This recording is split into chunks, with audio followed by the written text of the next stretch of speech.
Welcome to Stuff You Should Know, a production of iHeartRadio.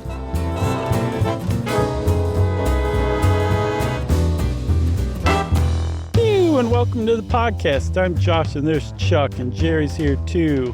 And she was making too many laser noises, so we asked her to please go on mute. And she did. And I assume she's still making laser noises. We just can't hear her right now. She had a little attitude about it too. She did. I mean, I was really mean and curt, but she didn't have to be that way back. Yeah. This is a one-way street. Right. It's my way or the highway. It's about time we did an episode on lasers. Mm-hmm. This seems like something that we would have tackled in that first formative decade. And I'm glad we didn't, because I think it's good to still do like a traditional, how X works episode. We should do one on how X works. It depends on what kind of X you're talking about. Ruby used to give us an X when she was little. When she was like 2 years old, if she didn't like something, she would do her fingers as an X. And she just keeps getting cooler and cooler. She forgot that. She lost that one along the way. I need to tell her to bring that back. Yeah, that's a good one. Uncle Josh likes it. That's like talk to the hand, but way better. Yeah, exactly. All right, so we're talking lasers today, not necessarily X. Maybe we will do X someday. Let's find out. Okay. And everybody knows what a laser is, right? Yeah, I mean, I feel like it's one of the more, like, one of those acronyms like SCUBA that you learn when you're, like, on the playground. Mm-hmm. So in this case, it stands for light amplification by stimulated emission of radiation. And now that I know what a laser is and how it works, they kind of nailed it with that acronym. They did. You can totally forgive them for the by and the of, because Sure. That's a world-class acronym. Yeah, that would be Lab Seor. If they included those. Laser's so much cooler. Lab Seor doesn't have that same ring to it as laser. Throw me the Lab Seor gun. And then someone would say no. Yeah. So, lasers are everywhere, everybody. They're all around you. A lot of them are pointed at you right now. You just can't see them. But like a UPC code scanner at a supermarket checkout, They still have supermarkets, right? Yeah. Oh, yeah, that's right. Everyone goes in and empties all of their bank accounts into them every week. Right, to get sustenance. Well, when you check out, boop, boop, boop, like that, that's actually a laser being triggered. It's scanning your UPC code. So lasers are everywhere. They're at the supermarket, at least.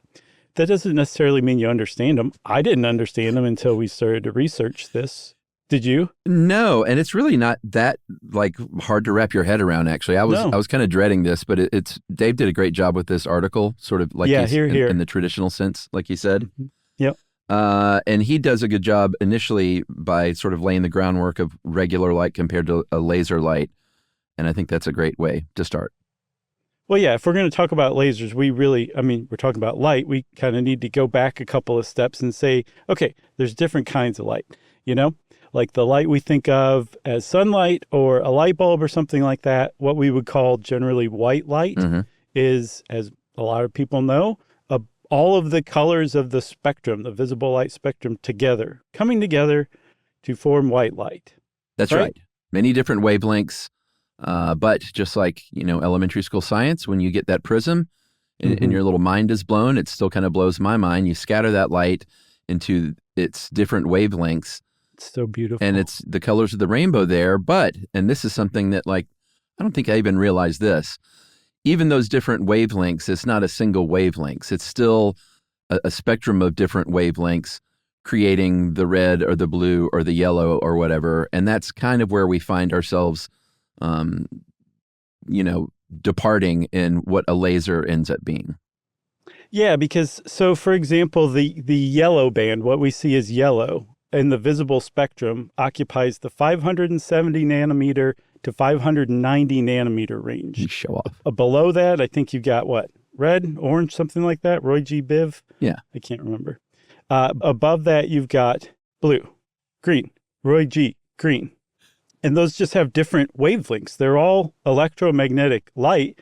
It's the same thing as a microwave. It's the same thing as a radio wave. It's the same thing as a gamma ray. It's just the different frequencies make them different kinds of energy. what we call the visible spectrum. The point is within all those different nanometer wavelengths, say from 570 to 590, there's different kinds of yellow. There's different shades of yellow in there across the spectrum within the spectrum, I guess. Yeah, spectrum within the spectrum. Mm-hmm. Also a great album title. That is a great album title. Jazz fusion. Maybe you could have like a prism with a beam of light coming in and then the rainbow coming out the other side. Yeah, it is 1960s for sure. Yeah, a pyramid even is a prism. Yeah, with Isaac Hayes' head floating above it. I'm describing the Dark Side of the Moon album cover. I know, I was just kidding. Okay, well, you were really throwing me off. That was some meta joking right there. I have a great pressing of Dark Side of the Moon, by the way. You do? Yeah. I had a record presser, a guy who does that for a living. I was hanging out with him in New York with our friend Joey Ciara and these two guys who did that. And he said, yeah, some pressings, like it's done by a human. So you might have some records that just sound really awesome. Oh, neat. Because it was well done. And I was like, yeah, and they're, 180 gram. He was like, that's all bunk, by the way. He's like, it just makes you feel better that it's heavier. And I was like, oh, man, that's disappointing. No, I do like the heft of a 880 gram one. Apparently they said that's all just for you to make you think it is better because it's heavier. It's heavier, so it's worth more. All right, so back to lasers. What you just described very well, by the way, was regular light, wavelength within the wavelength. If you talk about the differences of a laser light, you're talking about three main differences, and the first of which is that single wavelength. It's truly monochromatic. That beam of light that a laser is, or I guess produces. Well, no, it's what it is just it's that single wavelength, highly, highly concentrated. Yeah. So rather than, say, a wavelength between 570 and 590 for being yellow, this is a 572 nanometer wavelength. That is that specific yellow. That's right. And it's made up entirely of yellow light on the exact same wavelength. That is incredibly important. That's a huge, huge difference. Lasers don't occur naturally. We've figured out how to make them. And by we, I'm including myself and you. That's right. The second big difference between laser light and regular light is that it's coherent. So not only is it just a single wavelength, but the photons of the light, and we're going to talk about where they come into play here in a second, thanks to Mr. Einstein, or Dr. Einstein. The photons are perfectly in phase with one another. So if you look at that wavelength, the peaks and the troughs are all perfectly in sync. Yeah, and not like they're following the same plane and they're just kind of in sync like that. Like they're up right above each other, right below each other. They're not interfering with one another in any way whatsoever. That's right. And then the last one is that they're collimated, meaning they're all traveling in the exact same direction. Yeah, I mean, that's important. I mean, collimated is sort of a fancy way of saying directional, but as we'll see, they all have to be traveling that same direction to pick up their little photon buddies. Yeah, so essentially what you've got is a very specific kind of the exact same kind of light, none of which are interfering with the other photons that are coming out of the laser, all of which are traveling in the same direction. So they do not get in one another's way, and they can be combined very, very tightly. And that's essentially what a laser does. Yeah, for sure. And it all goes back to that acronym, stimulated emission, the SE in laser. You can't make a laser without SE. That's true. You can't spell laser without SE, and you can't have a laser without stimulated emission. And our buddy Einstein is the guy who sort of laid the theoretical groundwork. He didn't go out and build a laser. That came later. But he laid the theoretical groundwork for all of this back in the early 1900s. Yeah. So back in 1905, most people were like, light's a continuous wave. And by proxy, the universe is one smooth, continuous thing. And Einstein was like, I don't think that's true. I think if you zoom in far enough, close enough into the fabric of the universe, you're going to see it's actually made of discrete little things. Yeah. You can call them pixels, right? And he's like, if that's true, then light can't be one continuous wave either. So I think they're actually made up of those little tiny packets that I'm going to call photons. And he turned out to be right. He had a great equation for it, too. It's so elegantly simple. That's the thing about Einstein. He could come up with like 3 different things and could completely change our understanding of the universe. Yeah, for sure. This is the Planck-Einstein. What just happened? I was concentrating so heavily on not saying Planck. I've heard Planck. I think that's how most people say it. Oh, I've always heard Planck. Okay. I've heard both, but most of the people I've ever heard say Planck. But I mean, I run in pretty lowbrow crowds. I think probably the correct is Planck, but most people do say Planck. You're right. I like the way that you said it the first time, the Planck-Einstein. No one says Einstein, though. Yeah, the Planck-Einstein relation, which is the energy of each photon is equal to its frequency times Planck's constant. E equals hf. Yeah, and all Planck's constant is, it's the smallest possible measurement of energy that anything can have on like the quantum level, right? And so Einstein was like, hey, I want to figure out how all this stuff kind of interacts because I know that photons interact with electrons. I'm just positive of it. And they were that's pretty good.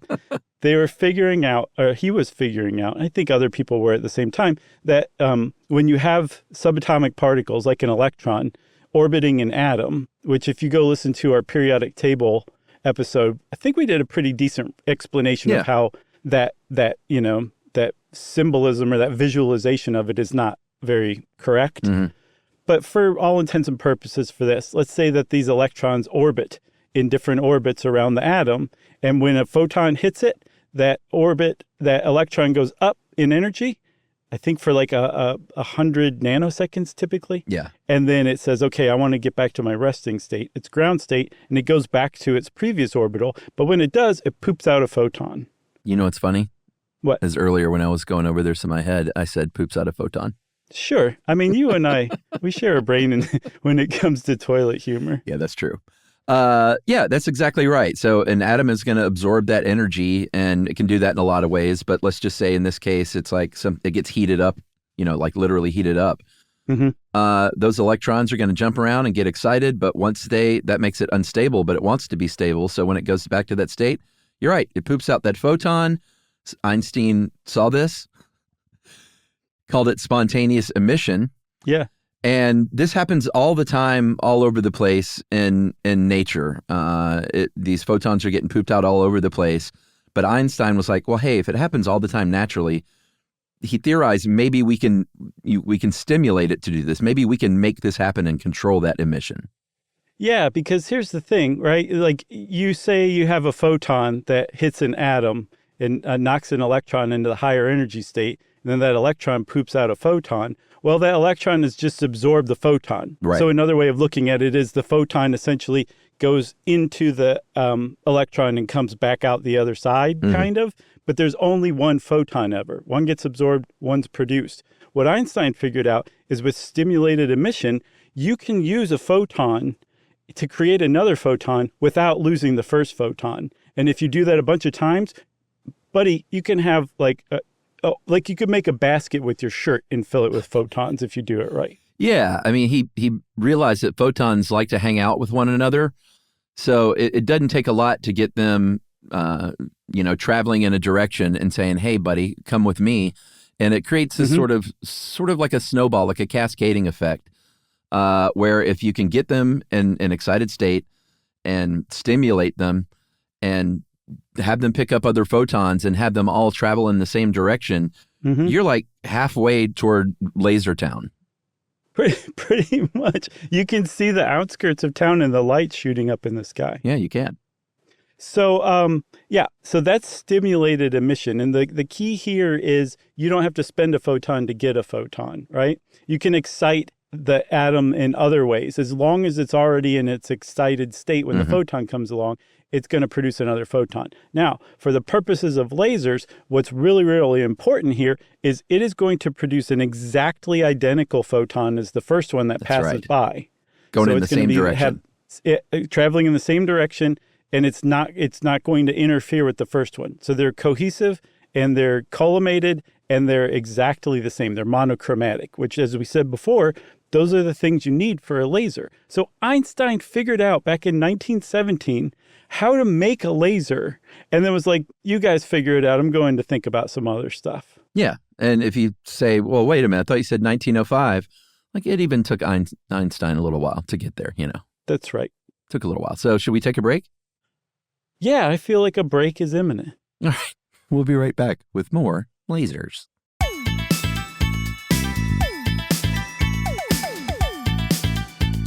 Stuff you should know.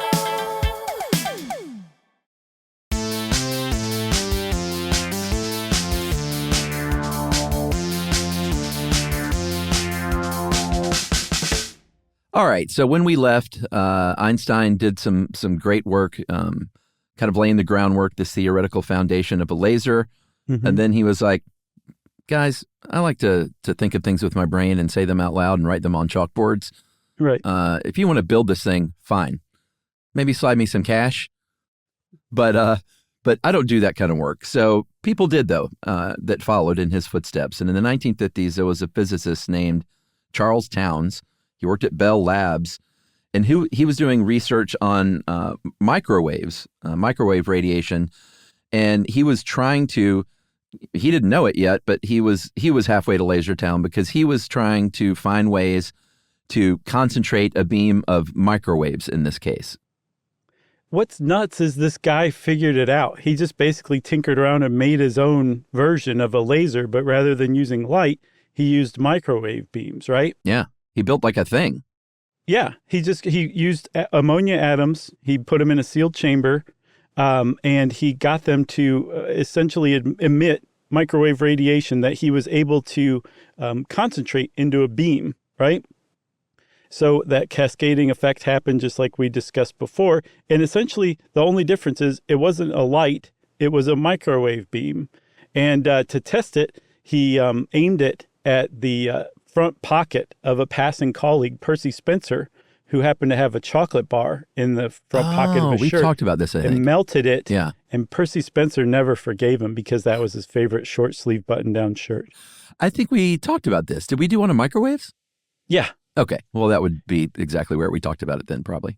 Yeah, and they weren't colleagues. I just made that part up, but that was for you, buddy. Oh, no, wait. There was a chocolate thing, though, right? Yeah. Oh, okay. That happened, but separately. I think Gotcha. Percy Spencer was in the presence of some microwave generator and his chocolate bar melted, and he went on to invent microwaves. This thing was totally different. It's just, it just brought Percy Spencer to mind. Yeah, I like it. So he literally called this a maser, a microwave amplified stimulated emission of radiation. He teamed up with a guy. It was a colleague named Arthur Shawlow. And he said, let me see if we can do the same thing with light, and we'll call it an optical maser. And everyone was like, buddy, it's right there in front of your face. Like, exactly. Come on. Just get there. I think it was Theodore Myman, I like to call him my man, who actually came up with the laser. He built the first functional laser in 1960. And came up with a name? I think he did. Okay. Up to this point, they were all theoretical, and my man was the first one to actually build one. And he used a ruby crystal, which at the time I think had already been dismissed. People were like, "You can't use that to make a laser." And he's like, "Let me try again." And he did some more calculations. He's like, "The ruby's actually going to be great." So he used a pink ruby crystal as what's called the gain medium. Yeah, that's like the material, lasing material that you would use. Exactly. That's where the atoms that you get excited are all stored. Yeah. So he surrounded that crystal with a flash. It was a coil-shaped flash bulb. So that's going to be the thing that, the heat or whatever, or the light that stimulates the initial reactions. The pump. Sure. And then the two ends of that crystal were painted reflective silver. So everything is sort of kind of trapped in there together, encouraging all those photons to bounce around and get a little wild and create more photons and say, hey, we're doing something here, guys. And all of these photons came out at 694 nanometers, which I guess is the precise wavelength of ruby red. Yeah, I guess so. And he showed that, like, here's a laser, check it out. Let me see your face, basically, I think was how he showed it off. Right. He would just wave it in people's faces. That's why he's my man. So that was it. I mean, that was the first laser. And it was, you want to say like it was as easy as that. Of course, that's not easy. But the principle of it is kind of, like you said, it's simple to understand, which is great. Like we did one on the breathalyzer, and God. it is so ridiculously complicated. Yeah. It's more complicated than a laser by far. I hated that one. I did too. That was a long time ago. I remember we picked it, we started researching, and I was like, This sucks. wait, why am I not understanding this? Yeah. It was just so complex. Let's never talk about it again. I think we just wanted the explanation to be like blow in tube smells beer. Exactly. You And know. just make a bunch of like drunk jokes. Exactly. All right. So that was the first laser. Like you said, he used that ruby to begin with, but there are all sorts of gain mediums. There can be liquids, there can be gases. And we should probably go over the 5 main types of laser now, starting with like if you've ever been for tattoo removal or like had a skin cancer with laser removal, they're using a solid state laser in that case. And it's called solid state because they're using a solid crystal or a glass or something like that, mix it up with a little, with a gain medium like, well, they're all rare earth elements like chromium or something like that. Neodymium, is that one? Yeah. There's also ytterbium. Ytterbium. Man, I even looked it up. Ytterbium. Ytterbium, I bet is right. That looks funny. It is. It's great though. Ytterbium. Ytterbium. I got it. And all of those, basically, they dope that, say, like, you could still use ruby. Yeah. But you would create like a ruby crystal that's doped with these impurities that you've selected based on their, say, like reflective properties or their phosphorescent properties. These things can generate some photons really efficiently, and they're going to generate them in exactly the wavelength that you want. Yeah. That's a solid state laser. It follows in the tradition of that original Maman's laser from 1960. You know, Emily knows not much about football, doesn't care, but there's always a few players that she knows of, and it's always very funny. Patrick Mahomes is one of them. And every time she hears of him or anything, she just goes, Mahomes. Very nice. Sort of like, my man. Oh, no, I'm with you. Yeah. That's a great way to say it. That guy's nice. One thing I want to point out, though, about these different types of lasers is all of them they use different types of lasers according to whatever application they want to use it for. So it's not just like, hey, these are cool. Let's use this crystal with this doping agent because we just think it sounds awesome. It's all highly specific to what you want to end up using it for. Yeah, like even like tattoo removal, you said, which I'm in the process of. I'm getting toward the end there, buddy. How's it looking? Pretty gone? Pretty light. Yeah, yeah. I mean, you can still see it, especially if you walk up to it, but you could also miss it if you weren't looking for it. It's getting like that. Just like, wow, that guy's got mildew on his arm. I took the other tack, as you have seen recently when we were on tour. I had a probably 2-inch by 2-inch tattoo that I covered with half of an arm sleeve. I didn't see it. You haven't shown it to me. Oh, how was I always in long sleeves? Yeah, and I forgot to ask. I All right. actually thought about that when we were researching this. I was like, I haven't seen Chuck's new tattoo. Well, I'll take my shirt off in front of you soon. Okay. But even with the tattoo removal ones, they have different types of solid state lasers. The gain medium is different, right? There's one called the ND YAG laser. Yeah. That's a really common one. Neodymium doped yttrium. Yeah. Aluminum garnet. That's the gain medium. And that's for, I don't remember what that one's for. I think different color, like regular color tattoos, whereas like if it's green, you have to use a different kind of gain medium. Yeah. Yeah. So it is extremely specific. All right. Well, can we move on to gas lasers? I think it's time, yeah. So obviously they're going to use gas as their gain medium. Could be a carbon dioxide laser. Could be argon. Could be krypton if you're really into comic books.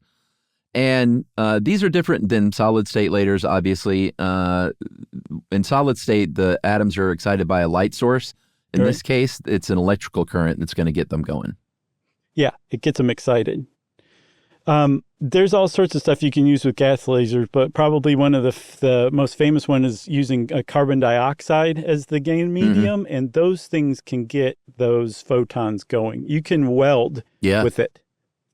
That's how powerful these lasers can be. You can weld metal with that stuff. And then at the same time, if you use a different gas, you might have an excimer laser, you can actually break the bonds that hold molecules together. You can alter cells, you can destroy tissue, but it uses UV light, so it doesn't produce heat.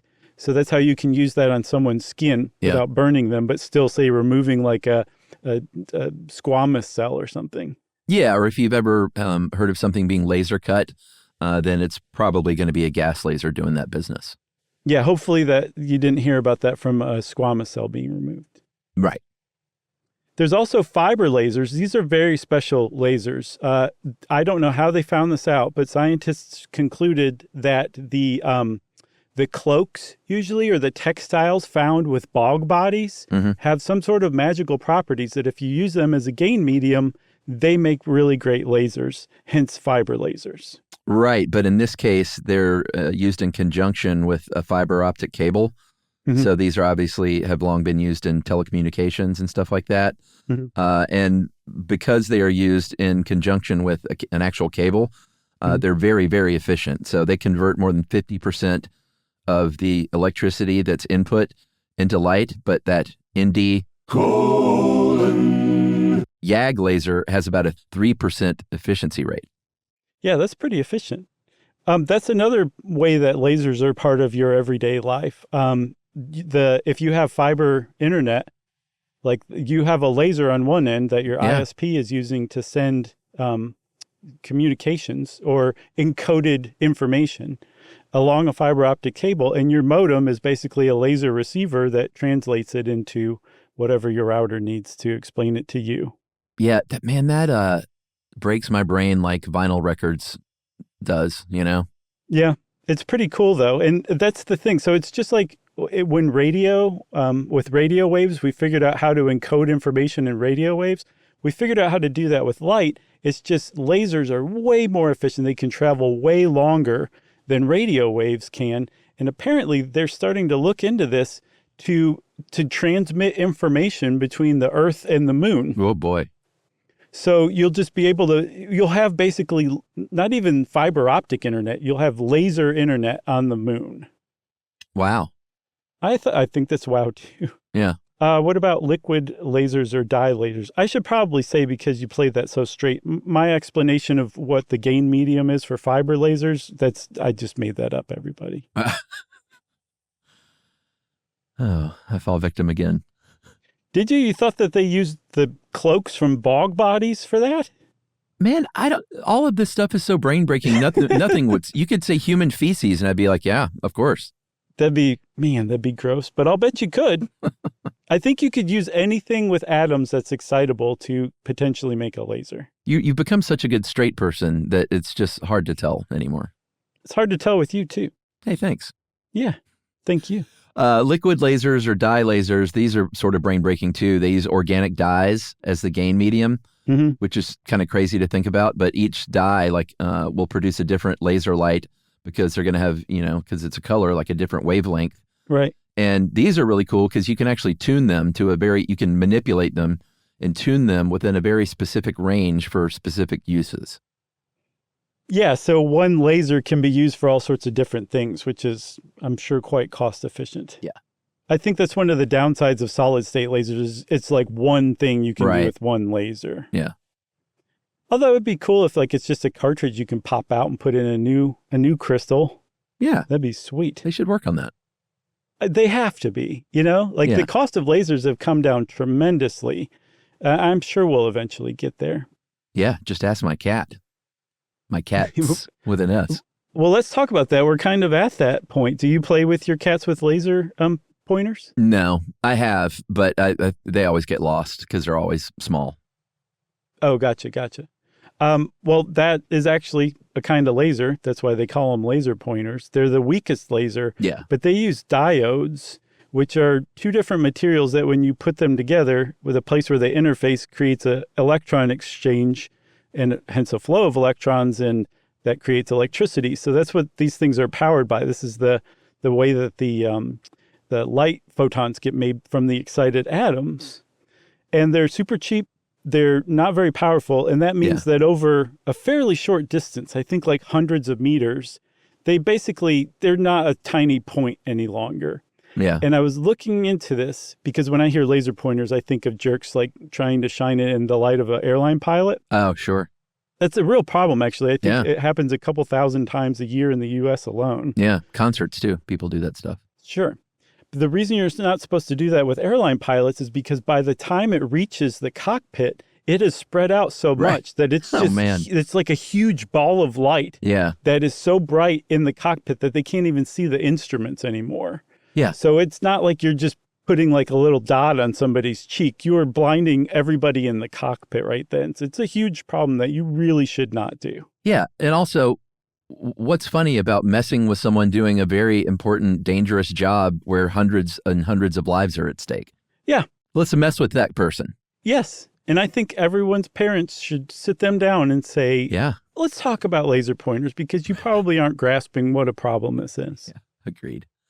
Well, that's a weak one, those diode lasers or semiconductor lasers. But since the very beginning, science has tried to make the more powerful lasers, and they have done a pretty great job at it. We'll go over some of these, but you measure a laser by how quickly that laser is emitting the energy. So it's joules of energy emitted per second. Right. They measure that in watts.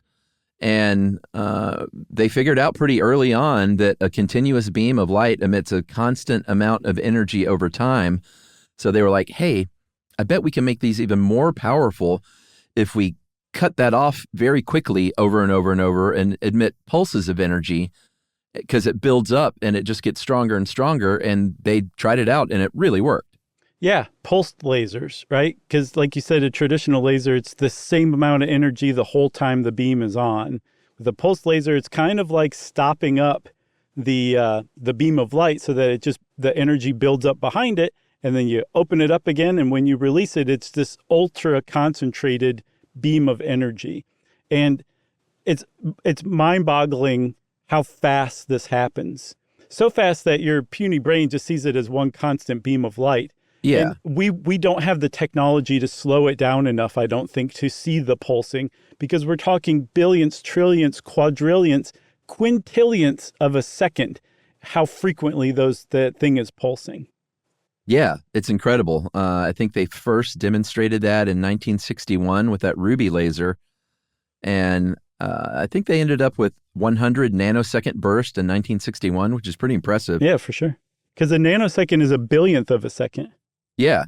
So in 1961, they were able to get that first laser by pulsing it up to 1,000 times more powerful than my man's device.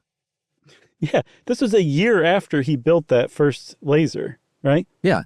So I think that was, what'd you say, 100 nanosecond bursts. I saw that with the tech that they're using now, nanosecond pulses are called giant pulses. Yeah. Seriously, that's what they consider them. Yeah, and those are quintillionths of a second, which is hard to even wrap your head around. For sure, right? So these pulses are just like, it also, Chuck, I think goes to show you how quickly energy builds up in the chamber where the beam is released from, that it's like creating 1,000 times or 10,000 times or however many times stronger beam just from backing it up in like 1 quintillionth of a second. Yeah. Sure. You want to take a break? Yeah, let's take a break and let's talk about just sort of real world uses and what's going on out there. Okay.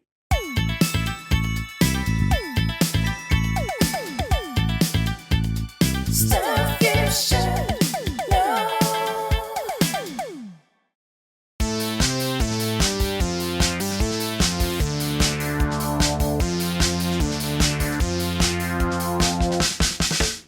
So Chuck, there's some lasers that are just super powerful that are being built right now. Of course, physicists are like, let's see how powerful we can make something. There's one at the University of Michigan called ZEUS, the Zettawatt Equivalent Ultra Short Pulse Laser System.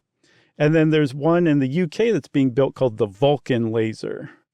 Yeah, and these, the one in the UK has a power of 500 million 40-watt light bulbs. Well, And 40 watt. Well, yeah, that's true. That's not much.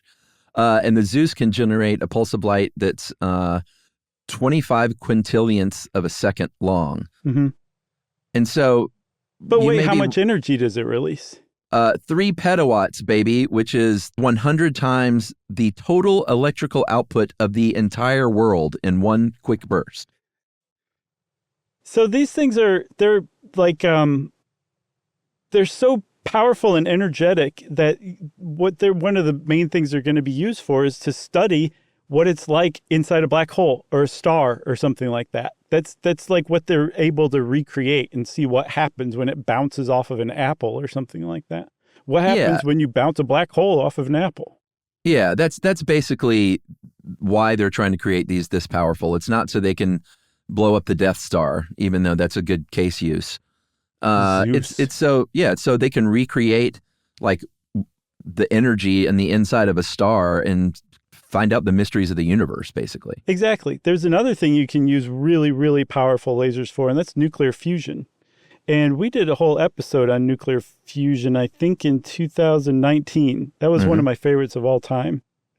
And it's this whole thing, that's the promise of basically free, unlimited energy that you can power anything with almost like what you're getting out is way more than what you're putting in. And it's essentially where you take light nuclei and fuse them together to create a heavy nuclei, and a lot of energy is released. It's just we haven't quite figured it out. Well, you need like plasma concentrations. These are plasma lasers.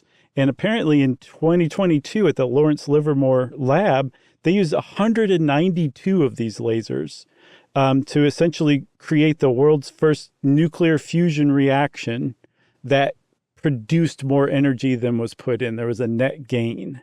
Yeah. They called that the Wright brothers moment as far as lasers go. Sure. Because you got a net gain for the first time. They focused those lasers at a capsule the size of a peppercorn, and that did it. And I bet that was a great day in that lab. I'm sure. I mean, once we get to nuclear fusion, that's going to change absolutely everything. Yeah, for sure. So you can use it for nuclear fusion. You can use really great lasers to recreate different crazy exotic aspects of the universe. There's also way more pedestrian uses for lasers. Like we said, barcodes, fiber optic communication. But they're like, when you start to look around, lasers are everywhere. Essentially anything you can bounce light off of, or that you can, that will absorb light, you can use a laser for some application or other. Yeah, for sure. They're all over the medical industry in all kinds of ways. I think pretty early on, they were like, hey, these using a laser to cut into the human body is way better than a scalpel. Sure. It's way more precise. There's less damage on the tissue. It kind of self-cauterizes as it goes. Mm-hmm. So it's going to be sterilizing the tissue that surrounds it. It's going to be less blood loss. You're going to heal up quicker. So scalpels are still around, but lasers are the way to go. I saw that there's a brain tumor laser procedure that uses a 5 millimeter hole in the skull, and you get discharged the next day.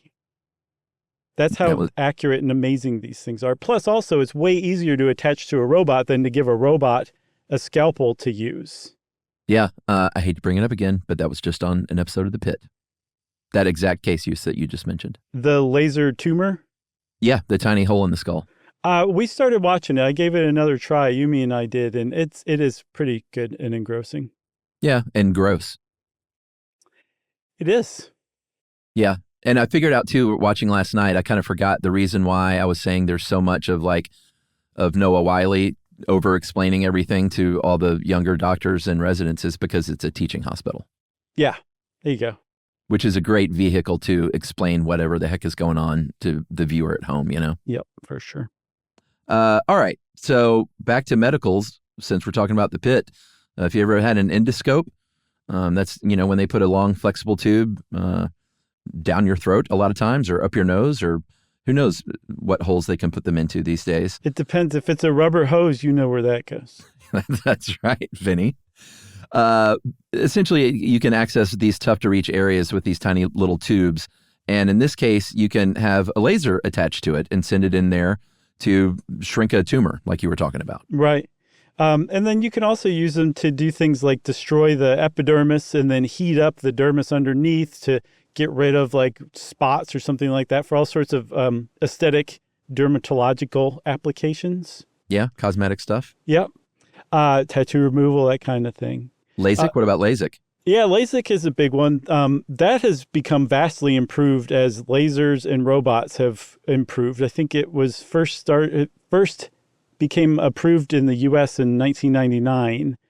And since then, it's gotten really good. I think 90% of people who get LASIK have between 2020 and 2040 vision afterward. And it's like the pool of people who are candidates for it is pretty wide. It's not like, if you need just like those magnifying readers that you buy at the pharmacy, Right. LASIK's gonna benefit you. No, you can have like pretty bad myopia and still benefit from it. Yeah, in this case, they use the laser to reshape the cornea. Didn't you debate LASIK at one point? Yeah, I'm still thinking about it, but my vision, we're basically at an age where your vision changes fairly rapidly, and you want it to stabilize, or else you would get LASIK once, and then you'd end up needing glasses when your vision degrades again.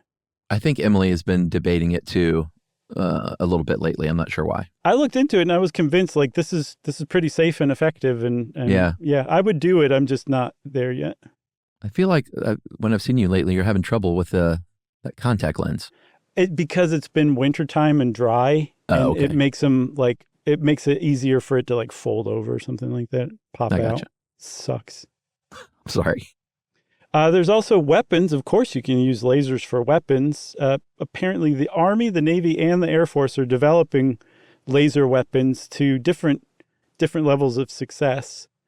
But they're definitely working on them, not to necessarily mow down troops, but to say blow up a drone or something like that. Yeah, they're called directed energy systems. Some of them attached to like a turret on a ship.